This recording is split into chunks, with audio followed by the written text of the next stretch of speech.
Assalamualaikum warahmatullahi wabarakatuh. Kepada Bu Feni Soraya Dewi MSI yang kami hormati dan kepada rekan-rekan sekalian yang kami banggakan. Kami dari kelompok 3 mata kuliah Akuntansi Keuangan Syariah akan mempresentasikan materi mengenai kerangka dasar penyusunan dan penyajian laporan keuangan syariah.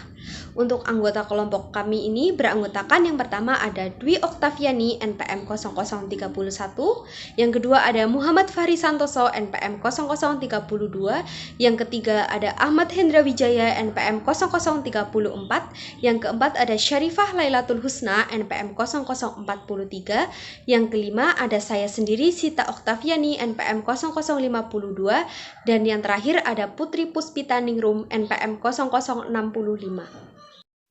Baik, untuk pembahasan materi yang pertama akan disampaikan oleh saya sendiri Sita Oktaviani mengenai kerangka dasar penyusunan dan penyajian laporan keuangan syariah atau PSAK. Sebelum kita memasuki materi lebih dalam, kita harus mengetahui terlebih dahulu, apa sih itu kerangka dasar laporan keuangan? Jadi, kerangka dasar laporan keuangan adalah suatu rumusan atau konsep yang mendasari penyusunan dan penyajian laporan keuangan bagi para pemakai eksternal. Latar belakang dari adanya kerangka dasar laporan keuangan berbasis syariah ini yaitu karena ada perbedaan karakteristik antara bisnis yang berlandaskan pada syariah dengan bisnis konvensional, sehingga hal ini membuat Ikatan Akuntan Indonesia mengeluarkan kerangka dasar penyusunan dan penyajian laporan keuangan bank syariah atau KDPP LKBS pada tahun 2002. Lalu setelah itu terjadi perubahan kembali dari KDPP LKBS menjadi KDPP LKS pada tahun 2007. Hal ini sebagai bentuk penyempurnaan yang dilakukan untuk memperluas cakupan sehingga tidak hanya untuk transaksi syariah pada bank syariah, tapi juga pada jenis institusi bisnis lain, baik berupa institusi syariah ataupun institusi konvensional yang bertransaksi dengan skema syariah. Untuk yang selanjutnya yaitu mengenai tujuan kerangka dasar. Tujuan dari kerangka dasar itu digunakan sebagai acuan, yaitu bagi yang pertama, penyusun standar akuntansi keuangan syariah, yaitu digunakan dalam pelaksanaannya dalam tugasnya membuat standar. Yang kedua ada bagi penyusun laporan keuangan, yaitu untuk menanggulangi masalah akuntansi syariah yang belum diatur dalam standar akuntansi keuangan syariah. Yang ketiga yaitu ada bagi auditor, yaitu di dalam memberikan pendapat mengenai apakah laporan keuangan disusun sesuai dengan prinsip akuntansi syariah yang berlaku secara umum.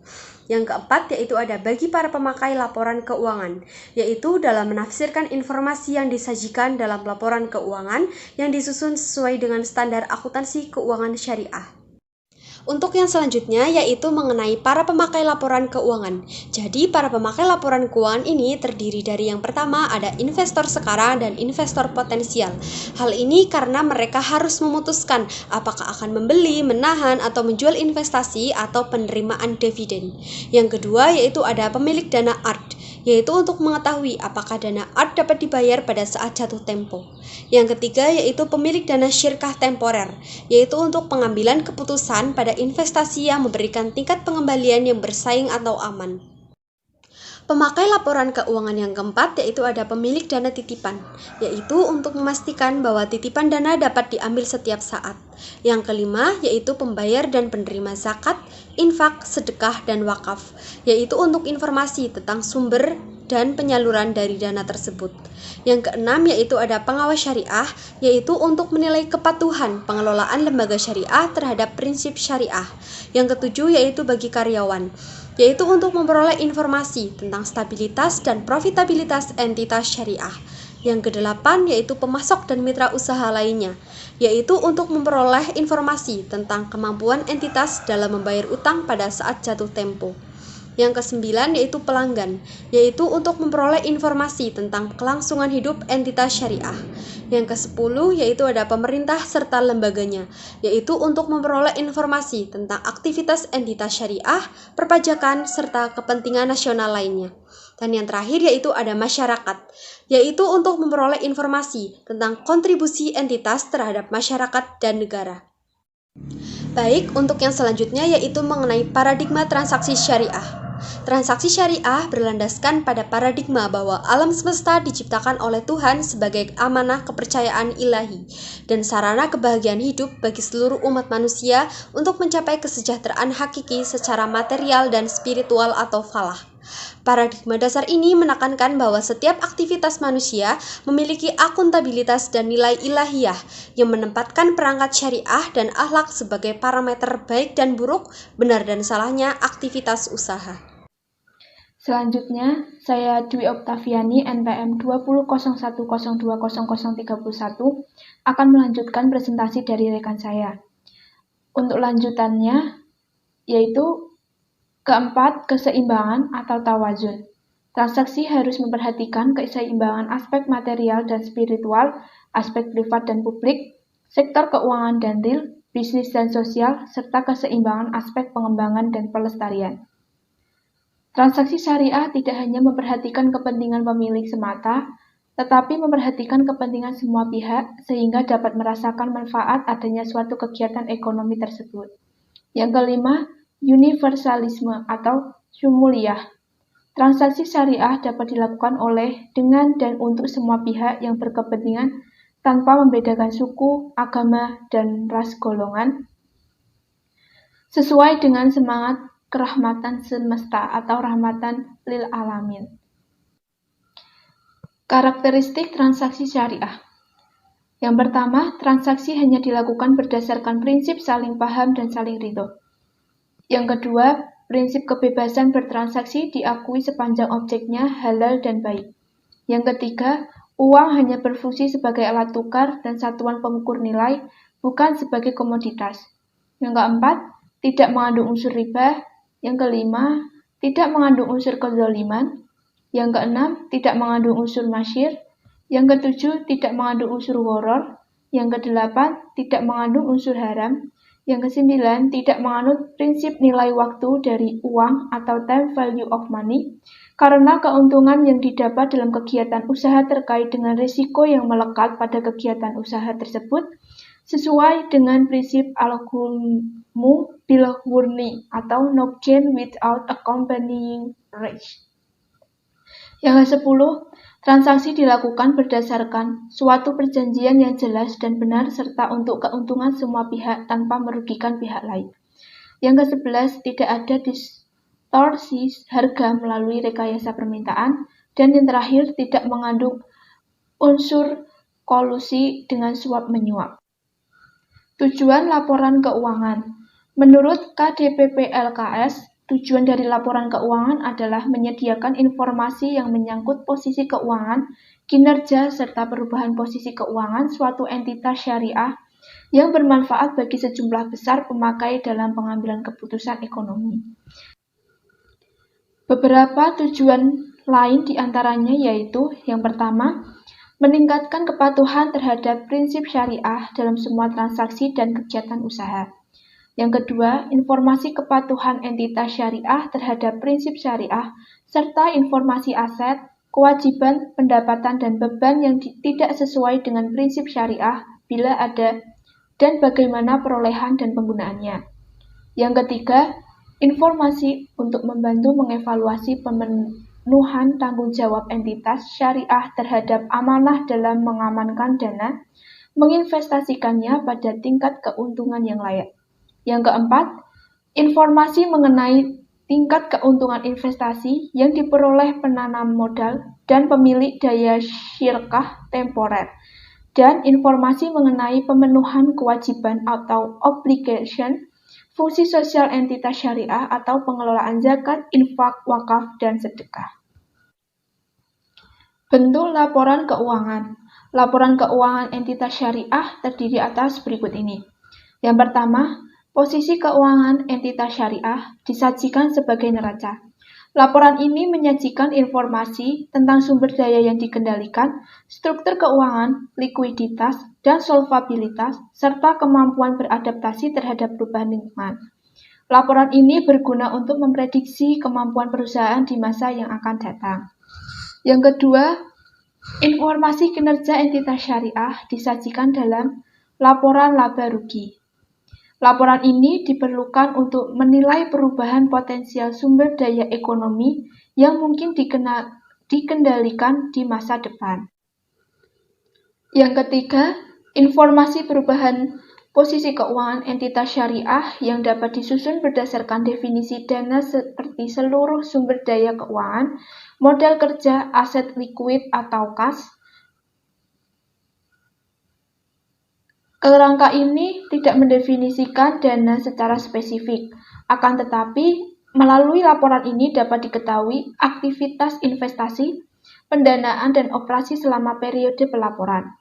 Yang keempat, informasi lain, seperti laporan penjelasan tentang pemenuhan fungsi sosial entitas syariah, merupakan informasi yang tidak diatur secara khusus, tetapi relevan bagi pengambilan keputusan sebagian besar pengguna laporan keuangan.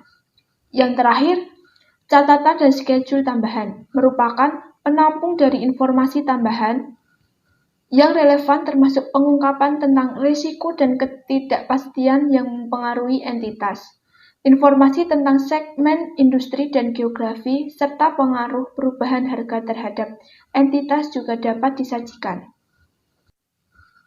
Asumsi dasar. Yang pertama, dasar akrual. Laporan keuangan disajikan atas dasar akrual, maksudnya bahwa pengaruh transaksi dan peristiwa lain diakui pada saat kejadian dan diungkapkan dalam catatan akuntansi serta dilaporkan dalam laporan keuangan pada periode yang bersangkutan. Dan yang kedua, kelangsungan usaha. Laporan keuangan biasanya disusun atas dasar asumsi kelangsungan usaha entitas syariah yang akan melanjutkan usahanya di masa depan. Oleh karena itu, entitas syariah diasumsikan tidak bermaksud melikuidasi atau mengurangi secara material skala usahanya. Selanjutnya, saya akan menjelaskan tentang karakteristik kualitatif laporan keuangan. Yang pertama, dapat dipahami. Kualitas penting informasi yang ditampung dalam laporan keuangan adalah kemudahannya untuk segera dapat dipahami oleh pemakai. Pemakai diasumsi memiliki pengetahuan yang memadai tentang aktivitas ekonomi dan bisnis, akuntansi, serta kemauan untuk mempelajari informasi dengan ketekunan yang wajar. Yang kedua, relevan. Agar bermanfaat, informasi harus relevan untuk memenuhi kebutuhan pemakaian dalam proses pengambilan keputusan. Relevan berarti juga harus berguna untuk peramalan atau prediktif dan penegasan atau konfirmatori atas transaksi yang berkaitan satu sama lain. Yang ketiga yaitu keandalan. Andal diartikan sebagai bebas dari pengertian yang menyesatkan, kesalahan material, dan dapat diandalkan pemakaiannya sebagai penyajian yang tulus atau jujur dari yang seharusnya disajikan atau yang secara wajar diharapkan dapat disajikan. Agar dapat diandalkan, maka informasi harus memenuhi hal sebagai berikut. Yang pertama, menggambarkan dengan jujur transaksi serta peristiwa lainnya yang seharusnya disajikan atau yang secara wajar dapat diharapkan untuk disajikan. Yang kedua, dicatat dan disajikan sesuai dengan substansi dan realitas ekonomi yang sesuai dengan prinsip syariah dan bukan hanya bentuk hukumnya. Yang ketiga, harus diarahkan untuk kebutuhan umum pemakaian dan bukan pihak tertentu saja atau netral. Yang keempat, didasarkan atas pertimbangan yang sehat dalam hal menghadapi ketidakpastian peristiwa dan keadaan tertentu. Yang kelima, lengkap dalam batasan materialitas dan biaya. Yang keempat, dapat dibandingkan. Pemakai harus dapat membandingkan laporan keuangan entitas syariah antar periode untuk mengidentifikasi kecenderungan atau bisa disebut tren, posisi, dan kinerja keuangan. Pemakaian juga harus dapat membandingkan laporan keuangan antar entitas syariah untuk mengevaluasi posisi keuangan, kinerja, serta perubahan posisi keuangan secara relatif. Kendala informasi yang relevan dan andal. Yang pertama, tepat waktu. Jika penundaan yang tidak semestinya terjadi dalam laporan, maka informasi akan kehilangan relevansinya.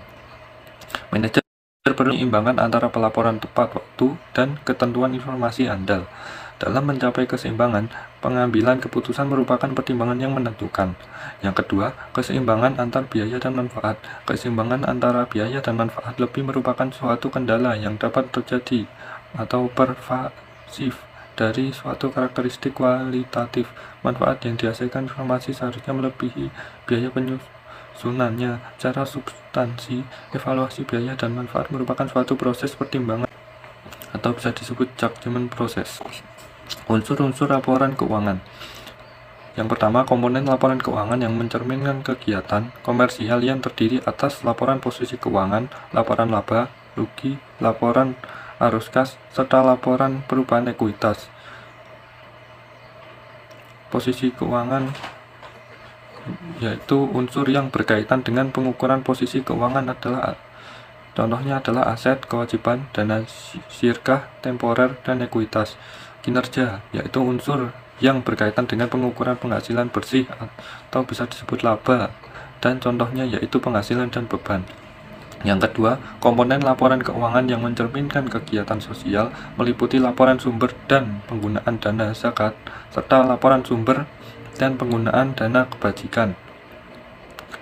Yang terakhir, komponen laporan keuangan lainnya yang mencerminkan kegiatan dan tanggung jawab khusus entitas syariah tersebut. Pengukuran unsur laporan keuangan. 1. Biaya historis. Aset yang dicatat sebesar pengeluaran kas yang sebesar nilai wajar dari imbalan untuk memperoleh aset tersebut yang terjadi pada saat perolehan. Sedangkan untuk kewajiban dicatat sebesar jumlah yang diterima sebagai penukaran dari kewajiban atau keadaan tertentu dengan jumlah kas yang diharapkan dibayar untuk memenuhi kewajiban pelaksanaan usaha yang normal. Yang kedua, biaya kini. Dalam biaya kini, aset dinilai dalam jumlah kas yang seharusnya dibayar bila aset yang sama atau setara aset diperoleh sekarang. Sedangkan kewajiban dinyatakan dalam jumlah kas yang tidak didiskontokan atau memperoleh diskon yang mungkin akan diperlukan untuk menyelesaikan kewajiban sekarang. Yang ketiga, nilai realisasi atau penyelesaian. Aset dinyatakan dalam jumlah kas yang dapat diperoleh sekarang dengan menjual aset dalam pelepasan normal. Sedangkan kewajiban dinyatakan sebesar nilai penyelesaian, yaitu jumlah kas yang tidak didiskontokan yang diharapkan akan dibayar untuk memenuhi kewajiban dalam pelaksanaan usaha normal. Laporan keuangan entitas syariah berdasarkan ED PSAK 101 revisi 2014, yaitu komponen laporan keuangan syariah itu terdiri dari 1. Laporan posisi keuangan pada periode akhir. Yang kedua, laporan laba rugi dan penghasilan komprehensif lain selama periode. Yang ketiga, laporan perubahan ekuitas selama periode. Yang keempat, laporan arus kas selama periode. Yang kelima, laporan sumber dan penyaluran dana zakat selama periode. Yang keenam, laporan sumber dan penggunaan dana kebijakan selama periode. Yang ketujuh, catatan atas laporan keuangan berisi ringkasan kebijakan akuntansi penting dan informasi penjelasan lain. Yang kedelapan, informasi komparatif mengenai periode sebelumnya. Yang kesembilan yaitu laporan posisi keuangan pada awal periode komparatif. Laporan keuangan Bank Syariah berdasarkan ED PSAK 101 revisi 2014. Laporan keuangan yang berada di Bank Syariah ini yang secara lengkap terdiri dari laporan posisi keuangan, laporan laba rugi dan penghasilan komprehensif lain, laporan perubahan ekuitas, laporan arus kas, laporan rekonsiliasi pendapatan dan bagi hasil, laporan sumber dan penggunaan dana zakat, laporan sumber dan penggunaan dana kebijakan, dan catatan atas laporan keuangan. Laporan keuangan asuransi syariah ED PSAK 101 revisi 2014. Komponen dalam laporan keuangan akuntansi syariah yang lengkap terdiri dari 1. Laporan posisi keuangan, 2. Laporan surplus defisit underwriting dana tabaru, yang ketiga laporan perubahan tabaru, yang keempat laporan laba rugi dan penghasilan komprehensif lain, Yang kelima, laporan perubahan ekuitas. Yang keenam, laporan arus kas. Yang ketujuh, laporan sumber dan penggunaan dana zakat. Yang kedelapan, laporan sumber dan penggunaan dana kebijakan. Dan yang kesembilan yaitu catatan atas laporan keuangan. Laporan keuangan AMIL berdasarkan ED PSAK 101 revisi 2014 pada laporan keuangan asuransi syariah yang secara lengkap terdiri dari 1. Laporan posisi keuangan, 2. Laporan perubahan dana, 3. Laporan perubahan aset kelolaan, yang keempat laporan arus kas, yang kelima catatan atas laporan keuangan. Sebelumnya, perkenalkan, nama saya Syarifah Latul Husna, NPM 200101200043. Di sini saya akan menjelaskan tentang konsep dasar akuntansi menurut AAUIFI dan pemikir Islam. Tujuan akuntansi keuangan dan laporan keuangan. Kerangka dasar akuntansi didasari merupakan hal penting. Dan untuk itu, AAUIFI telah mengeluarkan pernyataan nomor 1 dan nomor 2. Manfaat dengan ditentukannya tujuan akuntansi keuangan untuk lembaga keuangan syariah menurut AAUIFI yaitu sebagai berikut.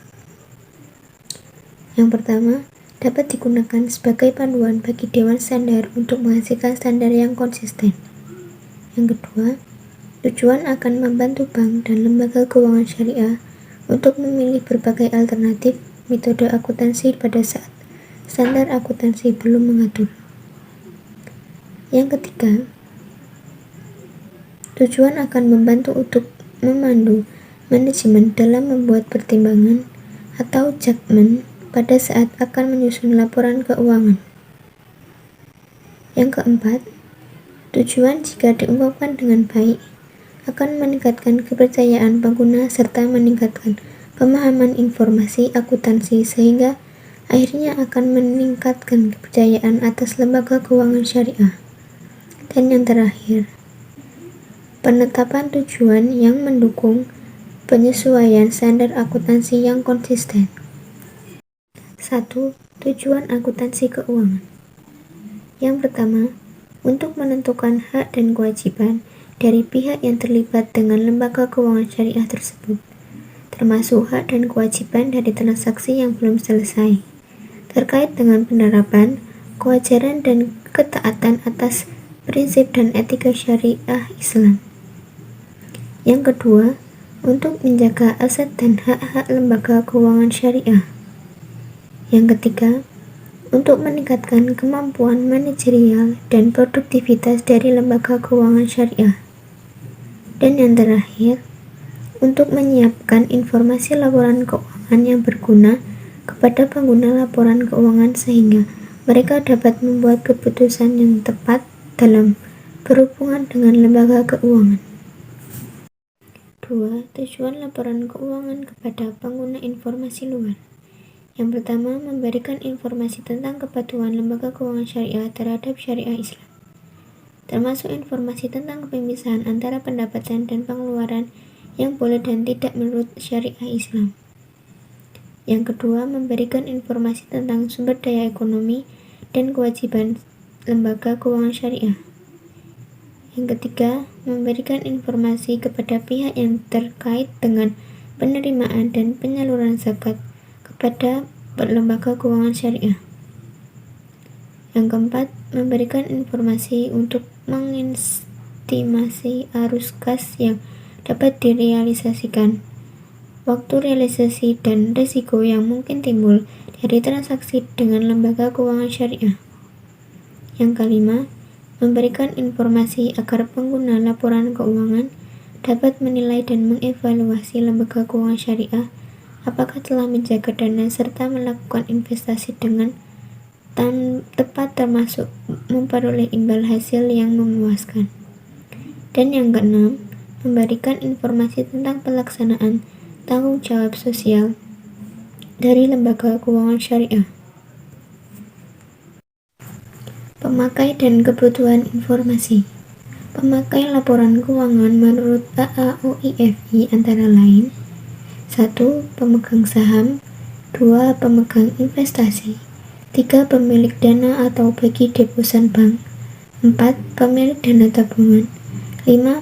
Pihak yang melakukan transaksi bisnis. 6.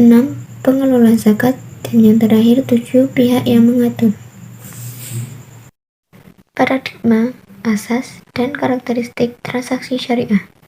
Paradigma, asas, dan karakteristik transaksi syariah tidak dapat dipisahkan dari ekonomi Islam, karena ekonomi Islam merupakan pelaksanaan syariah Islam dalam konteks muamalah.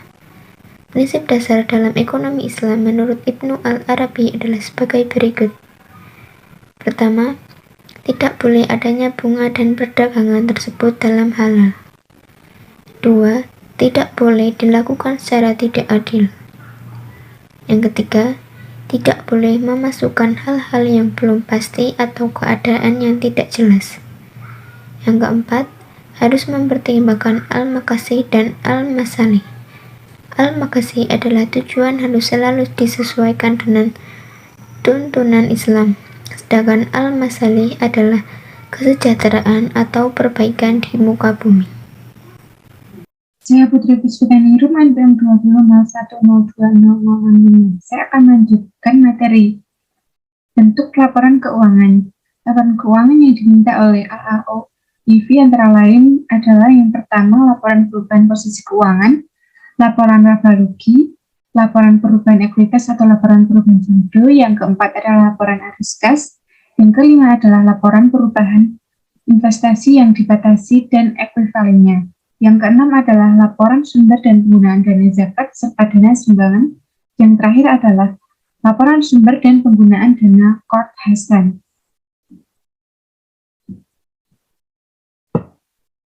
Syarat kualitatif laporan keuangan menurut AAOIV. Yang pertama adalah laporan harus relevan. Yang kedua, yaitu laporan keuangan itu harus dapat diandalkan. Yang ketiga adalah dapat dibandingkan. Jadi laporan keuangan itu dapat dibandingkan dengan laporan yang lain. Yang keempat adalah konsisten. Dan yang terakhir adalah laporan itu dapat dimengerti oleh semua. Selanjutnya adalah perdebatan para pemikir akuntansi mengenai kerangka akuntansi. Yang pertama adalah entitas unit akuntansi. Terdapat beberapa teori tentang kepemilikan, di antaranya yaitu yang pertama, property teori, di mana kepemilikan terhadap perusahaan tercermin pada akun ekuitas, sehingga persamaan aset dikurangi liabilitas sama dengan ekuitas. Yang kedua adalah agency teori, di mana pemilik hanya memiliki hak atas bagian dari kepemilikan perusahaan karena pemilik adalah hanya salah satu yang berhak atas perusahaan, sehingga persamaannya adalah aset sama dengan liabilitas ditambah ekuitas. Selanjutnya yaitu yang kedua, kegiatan usaha yang berkelanjutan. Yang ketiga, periodisasi. Yang keempat adalah satuan mata uang. Yang kelima, konservatif. Yang keenam, harga perolehan. Yang ketujuh adalah perbandingan antara pendapatan dan beban matching. Yang ke-8 adalah dasar akrual. Yang ke-9, pengungkapan penuh. Yang ke-10 adalah substansi pengulik bentuk.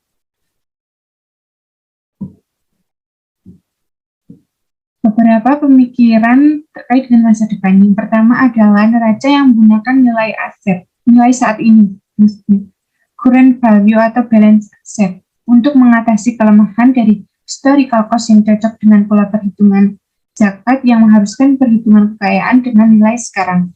Yang kedua adalah laporan nilai tambah atau value added statement, sebagai pengganti laporan laba atau sebagai laporan tambahan atas neraca dan laporan laba rugi.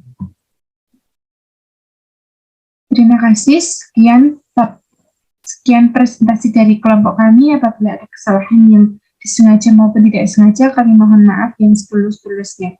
Assalamualaikum warahmatullahi wabarakatuh.